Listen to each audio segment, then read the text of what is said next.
আমার আলী যেন নামাজটা পড়তে পারে। আলী রাদিয়াল্লাহু কয়, নবী আমার কত ভালোবাসে রে, ইশারাটা দিতে দেরি আসমানের পিছের ডুবন্ত সূর্য আমি আলীর জন্য আসরের টাইমে চলে এসেছি।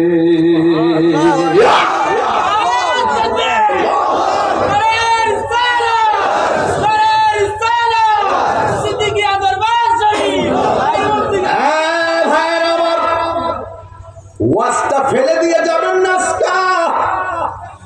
নবীর সামনে আলী কয়, নবী গো, জীবনে কোনোদিন নামাজ কাজা হয় নাই। আমার নবী, আপনার নবী দুনিয়া থেকে বিদায় হওয়ার সময় আয়েশা রে কয়, আয়েশা আমার একটা বালিশ দাও। বালিশ দিনের শেষ সময় কয়, আয়েশা রে কেমন কেমন লাগতেছে, সালাত সালাত সালাত, নামাজ নামাজ নামাজ। তিনবার নবী নামাজের কথা বলছে।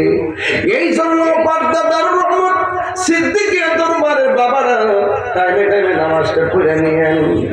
এই জন্য মনে রাখবেন, প্রেমিকের নামাজ বিদা যায় না, প্রেমিকের নামাজ দিদারে পরিণত হয়।